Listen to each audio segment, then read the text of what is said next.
আমন্ত্রণ সব খবরে আপনাদের সবাইকে স্বাগত জানাচ্ছি। আমি রাবেয়া স্মৃতি।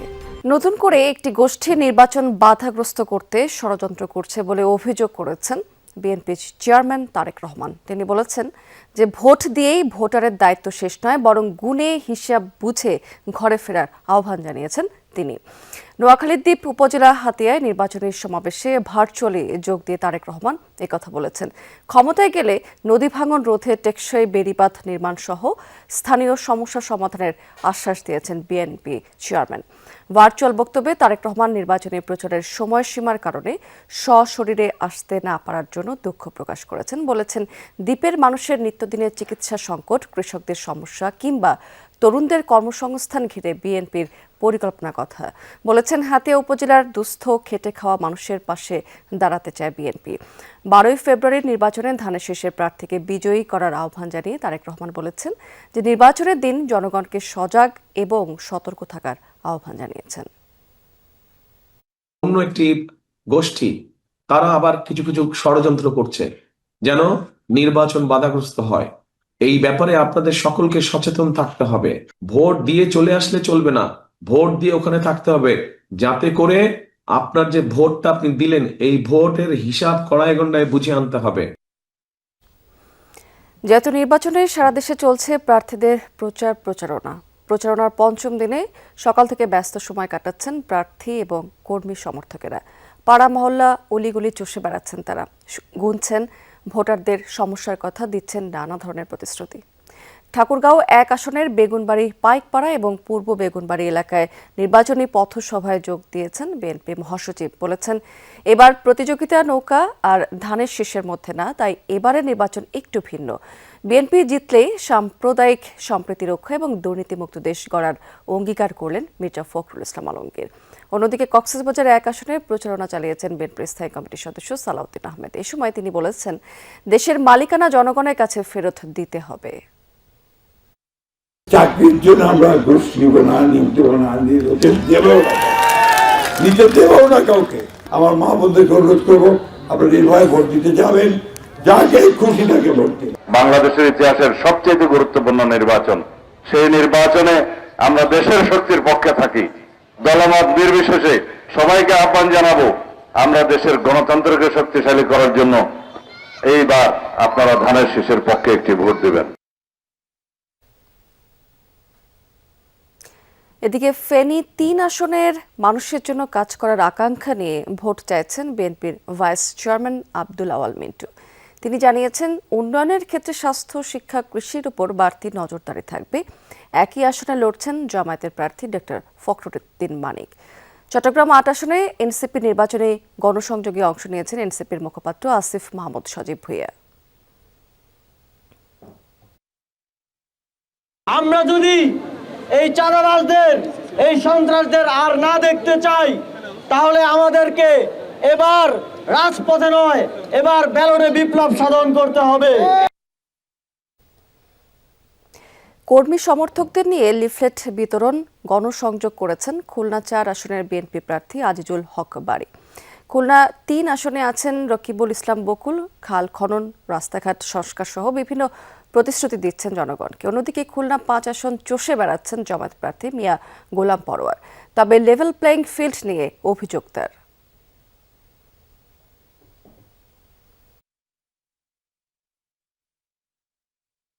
আমরা এই কালো টাকার মোকাবেলা, পেশি শক্তির মোকাবেলা আমাদের সততা, নিষ্ঠা, আদর্শ, যুক্তি দিয়ে আমরা মোকাবেলা করছি। ঝিনাইদহ 4 আসনে ধানের শীষের প্রার্থী রাশেদ খান গণসংযোগ করছেন নির্বাচনী এলাকাতে। বলেছেন, জনগণ ধানের শীষে ভোট দেওয়ার অপেক্ষায় রয়েছে। একই আসনে কাপ পিরিচ মার্কা নিয়ে লড়ছেন স্বতন্ত্র প্রার্থী সাইফুল ইসলাম ফিরোজ। ক্ষমতায় গেলে ভাতা দিয়ে বেকারত্বের মহাসমুদ্র তৈরি না করে তরুণ এবং তরুণীদের কর্মক্ষম করে তোলার প্রতিশ্রুতি দিয়েছেন জামায়াতের আমির ডক্টর শফিকুর রহমান। দেশের প্রতিটি সেক্টরে উন্নয়নের বিপ্লব ঘটবে বলে দাবি করেছেন তিনি। দক্ষিণ পশ্চিমাঞ্চলের 4 জেলায় নির্বাচনী পথসভায় এসব প্রতিশ্রুতি দিয়েছেন তিনি। সব জনসভায় গণভোটে হ্যাঁর পক্ষে রায় দেওয়ার আহ্বান জানিয়েছেন ডক্টর শফিক। নির্বাচনী প্রচারণার পঞ্চম দিনের শুরুতেই কুষ্টিয়ার শহীদ আবরার ফাহাদ স্টেডিয়ামের জনসভায় অংশ নিয়েছেন জামায়াত আমির ডক্টর শফিকুর রহমান। তিনি বলেছেন, দেশ আধিপত্যবাদের কবলে পড়লে হাদি আবরাররা বারবার ফিরে আসবে। দেশকে আর আধিপত্যবাদের কবলে পড়তে দেবে না দেশের তরুণ প্রজন্ম। এছাড়া জামায়াতের বিরুদ্ধে মিথ্যা প্রপাগান্ডা ছড়ানোর অভিযোগ করেছেন জামায়াত আমির। পরে মেহেরপুরের সরকারি উচ্চ বালক বিদ্যালয় মাঠের পথসভায় যান ডক্টর শফিক। তিনি বলেছেন, অতীতের দুঃশাসন এবং দুর্নীতির পরিবর্তন ঘটাতে চায় জামায়াত। এরপর চুয়াডাঙ্গার পথসভায় দলটির আমির বলেছেন যে 12 তারিখ ব্যালট বিপ্লবের মাধ্যমে চাঁদাবাজ এবং দুর্নীতির মূল উৎপাটন করতে হবে। পঞ্চম দিনে চতুর্থ এবং শেষ নির্বাচনী প্রচারণায় ঝিনাইদহের ওয়াজির আলী স্কুল মাঠের পথসভায় জামায়াত আমির বলেছেন যে জনগণের ভোটাধিকার হরণের চেষ্টা হলে কঠোর জবাব দেওয়া হবে। চান সেই পুরানা বস্তা পচা যে সামাজিক ব্যবস্থা ছিল, যে রাজনীতি ছিল 54 বছর, তাই দিয়ে আবার নতুন করে বাংলাদেশ চলবে, এটাকে আপনারা চান, আপনারা তার পরিবর্তন চান। আমরা এসেছি পরিবর্তনের আওয়াজ দিয়ে। আজ আমাদের সাথে আছে বাংলাদেশের আপামর যুব সমাজ। এদিকে নির্বাচনে প্রচার চালানোর সময় ঢাকা 18 আসনে 11 দলীয় জোটের প্রার্থী আরিফুল ইসলাম আদিবের উপর হামলায় জড়িতদের গ্রেফতারের দাবি জানিয়েছে এনসিপি। সন্ধ্যায় ইসিতে সিএসির সাথে সাক্ষাৎ করে এনসিপির একটি প্রতিনিধি দল পরে হাসনাত আবদুল্লাহ বলেছেন যে হামলার মাধ্যমে দমন পীড়নের প্র্যাকটিস ম্যাচ শুরু করেছে বিএনপি। সোমবার ঢাকা 18 আসনে এনসিপি এবং 11 দলীয় ঐক্যের প্রার্থী আরিফুল ইসলাম আদিবের জনসংযোগী হামলার ঘটনা ঘটে। রাজধানীর খিলক্ষেত এলাকাতে ডুমনি নূরপাড়া এলাকাতে গণসংযোগ করতে গেলে এই ঘটনা ঘটেছে। এনসিপির অভিযোগ যে এতে স্থানীয় বিএনপি নেতাকর্মীরা জড়িত রয়েছে। পরে রাজধানীর উত্তরায় এই ঘটনার প্রতিবাদে জরুরি সংবাদ সম্মেলন ডাকা হয়েছে। জানানো হয়েছে যে 2 দফা দাবি। বিএনপি বড় দল থেকে নিয়ন্ত্রণহীন দলে পরিণত হচ্ছে বলে অভিযোগ করেছেন আদিব। পরে সন্ধ্যায় আদিবের উপর হামলার প্রতিবাদে বাংলা মোটর পার্টি অফিসের সামনে বিক্ষোভ মিছিল করে এনসিপি। এছাড়া সন্ধ্যায় সিইসির সাথে সাক্ষাৎ শেষে কথা বলেছেন দলটির উত্তরাঞ্চলের মুখ্য সংগঠক হাসনাত আবদুল্লাহ। দখল করার যে একটা প্রবণতা থাকে, ভয়ভীতি দেখানোর প্রবণতা থাকে, এবং আমরা এটাও বলতে শুনেছি যে যদি প্রতীকে ধানের শীষ না থাকে বা একটা সার্টেন একটা সিম্বল না থাকে, তাহলে প্রয়োজনে বাড়ি থেকে ছাপিয়ে নিয়ে গিয়েও হচ্ছে ওই প্রতীকে ছিল মারবে। এই ধরনের বক্তব্য আমরা বিভিন্ন সময় আমরা দেখেছি। আইন শৃঙ্খলা বাহিনীকে আগামী 24 ঘন্টার মধ্যে দিদার মোল্লাকে আটক করতে হবে। নির্বাচন কমিশনকে স্ব-উদ্যোগে এই ঘটনার তদন্ত করে এটির বিষয়ে একটি তাদের রিপোর্ট প্রতিবেদন করতে হবে। এদিকে সকালে ঢাকা মেডিকেলের সামনে থেকে নির্বাচনী গণসংযোগ শুরু করেন ঢাকা 8 আসনের 11 দলীয় জোটের প্রার্থী নাসিরউদ্দিন পাটোয়ারি। আদিবের উপর হামলার তীব্র নিন্দা জানিয়েছেন তিনি। এছাড়া ঢাকা 18 আসনের স্বতন্ত্র প্রার্থী মহিউদ্দিন রনি দুপুরে উত্তর এলাকায় প্রচারণা চালান। দেশের রাজনৈতিক দলগুলো তরুণদের আগ্রহ জাগিয়ে তুলতে ব্যর্থ হয়েছে বলে মন্তব্য করেছেন তিনি। বিজয়ী হলে হাদি হত্যার বিচার নিশ্চিত করতে চান। এবার কোনো কারণে ঋণ খেলাপি, দ্বৈত নাগরিকত্ব এবং ভুল তথ্য দিয়ে কেউ পার পেয়ে গেলেও নির্বাচনের পরও তাদের বিরুদ্ধে ব্যবস্থা নেওয়ার সুযোগ রয়েছে। ভোটের স্বচ্ছতার প্রশ্নে কোনো আপোষ নেই বলেছেন নির্বাচন কমিশনার আব্দুর রহমান মাসুদ। সোমবার নিজ দফতরে ঋণ খেলাপি, দ্বৈত নাগরিকত্ব সহ নির্বাচনের সামগ্রিক বিষয়ে গণমাধ্যমের সাথে কথা বলেছেন কমিশনার আব্দুর রহমান মাসুদ। ঋণ খেলাপি থেকেই গেল, এই ব্যবস্থাটাকে আমরা মনে করি যে জাতির জন্য ভালো জিনিস না। এইবার পার পেয়ে গেলেও যে কোনো কারণেই হোক, অযোগ্য একজন লোক যদি যে সমস্ত যোগ্যতা লাগে তার সত্ত্বেও যদি উনি নির্বাচন করতে আর সুযোগ থাকলেও করলেন এবং পাশও করে গেলেন, পরবর্তীকালেও আমরা তাদেরকে ধরার সুযোগ আছে। সংসদ নির্বাচন এবং গণভোট উপলক্ষে সেনা সদরের সশস্ত্র বাহিনীর ঊর্ধ্বতন কর্মকর্তাদের সাথে মতবিনিময় করেছেন প্রধান উপদেষ্টা ডক্টর মোহাম্মদ ইউনূস। হেলমেট অডিটোরিয়ামে সেনাবাহিনী প্রধান জেনারেল ওয়াকারুজ্জামান, নৌবাহিনীর প্রধান অ্যাডমিরাল এম নাজমুল হাসান, বিমান বাহিনীর প্রধান air chief marshal Hasan Mahmud Khan তাকে স্বাগত জানিয়েছেন। এ সময় দেশের প্রয়োজনে সশস্ত্র বাহিনীর গৌরবোজ্জ্বল এবং দায়িত্বশীল ভূমিকার কথা উল্লেখ করেছেন প্রধান উপদেষ্টা। ধৈর্য এবং পেশাদারিত্বের সাথে আইন শৃঙ্খলা বজায় রাখার জন্য সশস্ত্র বাহিনীকে ধন্যবাদ জানিয়েছেন ডক্টর ইউনূস। সভায় নির্বাচন সংশ্লিষ্ট এবং সমসাময়িক বিভিন্ন বিষয়ে আলোচনা করা হয়। অবাধ এবং নিরপেক্ষ নির্বাচনের জন্য সশস্ত্র বাহিনীকে পেশাদারিত্ব বজায় রেখে দায়িত্ব পালনের দিক নির্দেশনা দিয়েছেন প্রধান উপদেষ্টা। মতবিনিময় সভায় সেনা, নৌ এবং বিমান বাহিনীর ঊর্ধ্বতন সামরিক কর্মকর্তা এবং গণমাধ্যম ব্যক্তিরা উপস্থিত ছিলেন সেখানে। জুলাই অভ্যুত্থানে চানখারপুলে ৬ জনকে হত্যা মামলায় ডিএমপির সাবেক কমিশনার হাবিবুর রহমান সহ ৩ পুলিশ কর্মকর্তাকে মৃত্যুদণ্ড দিয়েছেন ট্রাইব্যুনাল। একই সাথে তাদের সম্পত্তি বাজেয়াপ্ত করার নির্দেশনা দেওয়া হয়েছে। এছাড়া পুলিশের সাবেক ৫ কর্মকর্তা এবং সদস্যকে দেওয়া হয়েছে বিভিন্ন মেয়াদের কারাদণ্ড। তবে এই রায়ে সন্তুষ্ট নয় বাদী বিবাদী কোনো পক্ষই। ৬ মাসের বিচার প্রক্রিয়া শেষে সোমবার চানখারপুলের মামলার রায় ঘোষণা করা হয়েছে। বেলা ১২টার দিকে সংক্ষিপ্ত রায় পড়া শুরু করেন ট্রাইব্যুনাল ১-এর চেয়ারম্যান গোলাম মুর্তজা মজুমদার। রায় ঘোষণা সরাসরি সম্প্রচার করে বাংলাদেশ টেলিভিশন। তবে ঢাকা কাঠগড়ায় নিশ্চুপ বসে রায় শোনেন মামলায় গ্রেফতার ৪ পুলিশ সদস্য।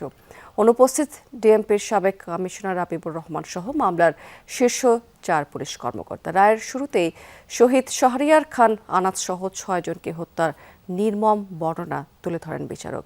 পরে সাজা ঘোষণা করেন হত্যায় সকল আসামি জড়িত ছিলেন বলে প্রমাণিত। রায়ের পর্যবেক্ষণে ট্রাইব্যুনাল বলেছেন যে শীর্ষ ৩ আসামির দায়িত্ব ছিল হত্যাকাণ্ড বন্ধ করা, কিন্তু তা না করে বরং মরণাস্ত্র ব্যবহার করে হত্যার নির্দেশনা দিয়েছেন। কনস্টেবল সুজন হত্যাকাণ্ডে জড়িত থাকার পরও সুজন সহ ৫ আসামিকে কম সাজা দেয়ায় অসন্তোষ প্রকাশ করেছেন প্রসিকিউশন। তারা প্রকাশ্যে গুলি করেছিল সেটা প্রমাণিত হয়েছে। এরপরে তাদেরকে যে সাজা দেওয়া হয়েছে আমরা মনে করি এটা ন্যায়সঙ্গত হয়নি। কম সাজা যেটা দেওয়া হয়েছে সেই অংশটুকুর বিরুদ্ধে প্রসিকিউশনের পক্ষ থেকে আমরা আপিল করব। এখানে আসামিদের যে সাজাগুলো প্রদান করেছে এখানে আমরা সংক্ষুব্ধ, যেহেতু একদম নিচের শ্রেণীর বা নিচের সারির যারা একদম তারা আসলে সাজার আওতায় পড়ে না। সন্তানের যে খুনি তার ভিডিও ফুটেজ থাকা সত্ত্বেও তাকে ৩ বছরের যদি কারাদণ্ড দেয়া হয় সেটা কি আসলেই যৌক্তিক? রাষ্ট্রপতি মোহাম্মদ শাহাবুদ্দিনের কাছে ২০২৫ সালের বার্ষিক প্রতিবেদন জমা দিয়েছে আইন কমিশন। বঙ্গভবনে আইন কমিশনের চেয়ারম্যানের নেতৃত্বে একটি প্রতিনিধি দল রাষ্ট্রপতির কাছে এই প্রতিবেদন জমা দেন। তিনি প্রতিবেদনের বিভিন্ন দিক তুলে ধরেন এবং কমিশনের চলমান এবং ভবিষ্যৎ কর্মকাণ্ড সম্পর্কে রাষ্ট্রপতিকে অবহিত করেন। এ সময় রাষ্ট্রপতি মোহাম্মদ শাহাবুদ্দিন দেশের বিদ্যমান আইন কানুনকে যুগোপযোগী এবং জনকল্যাণমূলক করতে কার্যকর উদ্যোগ গ্রহণের জন্য আইন কমিশনের প্রতি আহ্বান জানিয়েছেন। সাক্ষাৎকালে প্রতিনিধি দলের সদস্য এবং রাষ্ট্রপতির কার্যালয়ের ঊর্ধ্বতন কর্মকর্তারা উপস্থিত ছিলেন সেখানে। রাজধানীতে জমজমাট পঞ্চম দিনের নির্বাচনী প্রচারণা। সকাল থেকে বিভিন্ন পাড়া মহল্লাতে গণসংযোগে নেমেছেন বিএনপির প্রার্থীরা। তুলে ধরছেন স্থানীয় সমস্যা চিহ্নিত করে তা সমাধানের পরিকল্পনা, সেই সাথে দিচ্ছেন নানা ধরনের প্রতিশ্রুতিও। দায়িত্বশীল এবং জবাবদিহিমূলক প্রতিনিধিত্ব নিশ্চিতে ধানের শীষের পক্ষে ভোট চান প্রার্থীরা। রাজধানীর মিরপুরে সকাল থেকেই গণসংযোগ করছেন বিএনপি মনোনীত ঢাকা ১৬ আসনের প্রার্থী আমিনুল হক। নিজের পরিকল্পনা তুলে ধরে মিরপুর ৬ এলাকার দীর্ঘদিনের সমস্যার সমাধানের আশ্বাস দিচ্ছেন তিনি। ঢাকা ৪ আসনের নিজ এলাকায় দলীয় নেতাকর্মী সহ বিভিন্ন সামাজিক এবং সাংস্কৃতিক সংগঠনের নেতৃবৃন্দকে সাথে নিয়ে গণসংযোগ চালাচ্ছেন বিএনপির প্রার্থী তানভীর আহমেদ রবিন। ঢাকা ৮ আসনে গণসংযোগ করছেন মির্জা আব্বাস। এলাকাবাসীর সমস্যার সমাধানের আশ্বাস দিচ্ছেন তিনি। তার পক্ষে প্রচারণায় অংশ নিচ্ছেন স্ত্রী আফরোজা আব্বাসও। সাবেক প্রধানমন্ত্রী বেগম খালেদা জিয়ার রুহের মাগফিরাত কামনায় আয়োজিত দোয়া মাহফিলে অংশ নিচ্ছেন ঢাকা ১১ আসনে বিএনপির প্রার্থী এম.এ. কায়ুম। চালান গণসংযোগ। ঢাকা ৯ আসনে ধানের শীষের প্রার্থী হাবিবুর রশিদ হাবিব নির্বাচনী প্রচারণা চালান দলীয় সংসদীয় আসনের বিভিন্ন এলাকায়। গাবতলীতে ঢাকা ১৪ আসনের বিএনপির সঞ্জিদা ইসলাম তুলি মেডিকেল ক্যাম্পে অংশ নিয়ে সবার জন্য স্বাস্থ্যসেবা নিশ্চিতের পরিকল্পনা তুলে ধরেন। নির্বাচনের প্রচারে জামায়াতে ইসলামের নারী কর্মীদের উপর হামলা করা হচ্ছে বলে অভিযোগ করেছেন দলটির সহকারী সেক্রেটারি জেনারেল এহসানুল মাহবুব জুবায়ের। সোমবার আগারগাঁওয়ে নির্বাচন ভবনে প্রধান নির্বাচন কমিশনার এএমএম নাসিরউদ্দিনের সঙ্গে সাক্ষাৎ শেষে এই অভিযোগ করেছেন তিনি। সঙ্গে ঘুরেন দেখবেন এখানে শতকরা 90% লোক বলতেছে তারা জামাতকে ভোট দেবে, তারা দেশে পরিবর্তন চায়, তারা চাঁদাবাজ মুক্ত বাংলাদেশ চায়। হিজাবদারি নারীরা যাচ্ছেন, তাদের নেকাব খুলে ফেলা হচ্ছে, তাদের মোবাইলগুলো নিয়ে যাওয়া হচ্ছে। এই সমস্ত বিষয়গুলো যারা করছেন তারা একটা বড় রাজনৈতিক দলের নেতা এবং আমরা সংশ্লিষ্ট আসনগুলোতে সেখানে আইনশৃঙ্খলা বাহিনী যারা আছেন অথবা অন্য যারা আছেন স্টেক হোল্ডার যারা আছেন আমরা তাদেরকে অবহিত করেছি। মেহেরপুরে জামায়াতের নির্বাচনী পথসভায় যাওয়ার পথে আটক 3 জনকে জিজ্ঞাসাবাদ শেষে ছেড়ে দিয়েছে আইনশৃঙ্খলা বাহিনী। সন্ধ্যায় সংবাদ সম্মেলনে জেলা জামায়াতের সেক্রেটারি রুহুল আমিন জানান যে সোমবার সকালে সড়কে তল্লাশির সময় তাদের আটক করা হলেও যাচাই বাছাই শেষে ছেড়ে দেওয়া হয়েছে তাদের। থাকা কিছু নিয়মিত ব্যবহার্য জিনিস ও আত্মরক্ষামূলক সরঞ্জামাদিকে অস্ত্র হিসেবে আখ্যায়িত করা হয়। এগুলি কোনো মতে অস্ত্র বলা যায় না। বিষয়টি অতিরঞ্জিত করে কিছু গণমাধ্যম ও কেউ কেউ সামাজিক মাধ্যমে অপপ্রচার চালাচ্ছে। হাইকোর্টের আদেশে মনোনয়ন ফিরে পাওয়ার পর কুমিল্লা 10 আসনে ধানের শীষের প্রার্থী মোবাশ্বের আলম ভূঁইয়াকে প্রতীক বরাদ্দ দিয়েছেন রিটার্নিং কর্মকর্তা। সন্ধ্যায় জেলা রিটার্নিং কর্মকর্তার কার্যালয়ে তার মনোনয়নপত্র গ্রহণ এবং প্রতীক বরাদ্দ দেওয়া হয়েছে। এ সময় রিটার্নিং কর্মকর্তা জানিয়েছেন যে মনোনয়ন যাচাই বাছাইয়ের দিন দলীয় চিঠি না থাকায় মোবাশ্বের আলমের মনোনয়ন বাতিল করা হয়েছে। দলীয় প্রার্থী আমাদের 10 আসনের জন্য জনাব মোবাশ্বের হোসেন ভূঁইয়া, তাকে ধানের শীষ প্রতীক দেওয়ার জন্য হাইকোর্টের আদেশ ছিল এবং তার কাগজপত্র যাচাই করে আমরা আজকে প্রতীক বরাদ্দ করেছি। আসন্ন জাতীয় সংসদ নির্বাচনে ঋণখেলাপি এবং দ্বৈত নাগরিকদের প্রার্থী হিসেবে বৈধতা দেয়াকে রাষ্ট্রীয় আইনের চরম লঙ্ঘন বলে মন্তব্য করেছে জুলাই ঐক্য। পাশাপাশি জাতীয় পার্টি সহ 14 দলকে নির্বাচনে অযোগ্য ঘোষণার দাবি জানিয়েছে তারা।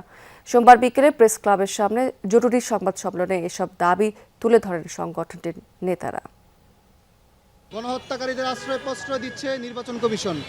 আমরা নির্বাচন কমিশনকে হুঁশিয়ারি করে দিচ্ছি, অবিলম্বে জাতীয় পার্টি, এনডিএফ, 14 দল সহ আওয়ামী লীগের সন্ত্রাসীদের মনোনয়ন বাতিল করতে হবে। নির্বাচন কমিশন কিভাবে প্রকাশ্য দিবালোকে ঋণ খেলাফিদেরকে আবার নির্বাচন করার সুযোগ দিয়েছে। জাতীয় নির্বাচনে লেভেল প্লেইং ফিল্ড নিশ্চিতের দাবিতে মার্চ টু স্বরাষ্ট্র মন্ত্রণালয় কর্মসূচি ঘোষণা করছে।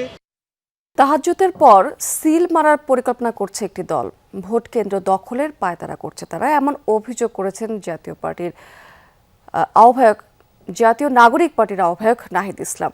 সোমবার রাতে লক্ষ্মীপুরের রামগঞ্জ পাইলট বালিকা উচ্চ বিদ্যালয় মাঠে এক কর্মসূচিতে অংশ নিয়েছেন তিনি। এই সময় তিনি বলেছেন যে ভোট নিয়ে যেসব ষড়যন্ত্র হচ্ছে সেসব ঐক্যবদ্ধভাবে রুখে দেবে বাংলাদেশের জনগণ। এ সময় এনসিপির মুখপাত্র আসিফ মাহমুদ বলেছেন যে বিভিন্ন রাজনৈতিক দলে এখনও পর্যন্ত ফ্যাসিবাদের দোসরা রয়ে গেছে।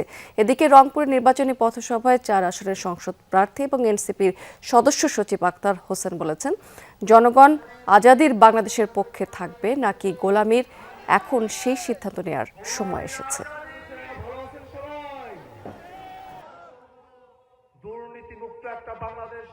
এটা দল যেটা অন্য সকল দলকে বিলুপ্ত করে নিজের পেটের ভিতর নিয়ে নিয়েছে, সেই দলের শীর্ষ নেতা তার প্রথম জনসভা শুরুই করলেন সমালোচনা দিয়ে, কিন্তু তিনি আমাদেরকে বলতেছেন দোষারোপের রাজনীতি যাতে আমরা বন্ধ করি। ফ্যাসিবাদ বিরোধিতার নামে বিভিন্ন দলের মধ্যে এরকম ফ্যাসিস্টদের তোষণকারীরা রয়ে গেছিল, যাদের ইন্টারনাল বোঝাপড়ার কারণে বাংলাদেশের মানুষ 17 বছর মুক্তি পায়নি। এখন সিদ্ধান্ত নেওয়ার সময়, আমরা কোন বাংলাদেশের পক্ষে থাকব?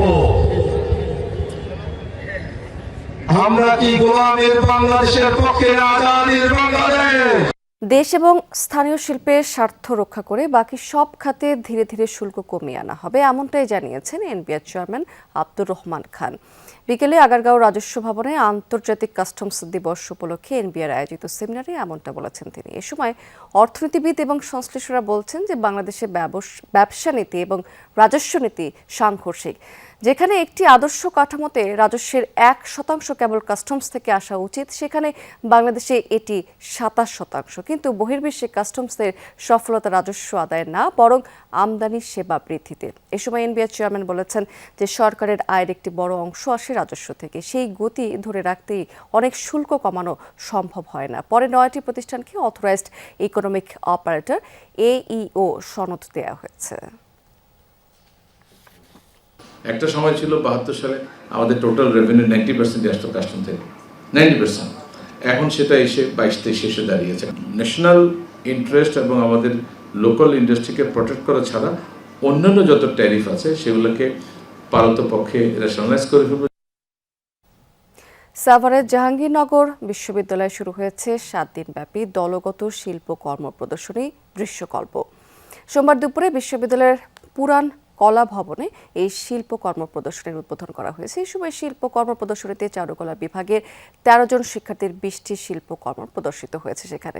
সেখানে সমসাময়িক বাংলাদেশের রাজনৈতিক অস্থিতিশীল পরিবেশ এবং অস্থিরতা নিয়ে নবীন শিল্পীদের চিন্তা প্রকাশ পায়। প্রতিদিন সকাল 10টা থেকে বিকেল 4টা পর্যন্ত সপ্তাহব্যাপী চলবে এই শিল্প কর্ম প্রদর্শনী। বর্ণিল আয়োজনে অনুষ্ঠিত হলো এভারেস্ট ইন্টারন্যাশনাল স্কুল লালমাটিয়ার বার্ষিক ক্রীড়া প্রতিযোগিতা। সোমবার সকাল 8টা থেকে দিনব্যাপী রাজধানীর মোহাম্মদপুরের সরকারি শারীরিক শিক্ষা কলেজ মাঠে প্রতিযোগিতা অনুষ্ঠিত হয়। অনুষ্ঠানের প্রধান অতিথি হিসেবে সেখানে উপস্থিত ছিলেন দলটির প্রতিষ্ঠাতা চেয়ারম্যান এবং ব্যবস্থাপনা পরিচালক খান মোহাম্মদ আখতারুজ্জামান। সকালে কোরআন তেলাওয়াত, জাতীয় পতাকা উত্তোলন এবং কবুতর এবং রঙিন বেলুন উড়িয়ে প্রতিযোগিতার উদ্বোধন করা হয়েছে। স্কুলের লালমাটিয়া ক্যাম্পাসে প্রায় 2300 শিক্ষার্থী 242টি ইভেন্টে অংশ নিয়েছে। খেলা শেষে বিজয়ীদের মধ্যে পুরস্কার বিতরণ করা হয়। অনুষ্ঠানের দ্বিতীয়ার্ধে এভারেস্ট অ্যালামনাই শিক্ষক, কর্মকর্তা এবং কর্মচারীরাও বিভিন্ন খেলায় অংশ নিয়েছেন। দর্শক, এই ছিল সব খবরে আজকের আয়োজনে। এতক্ষণ সঙ্গে থাকার জন্য ধন্যবাদ আপনাদের সবাইকে।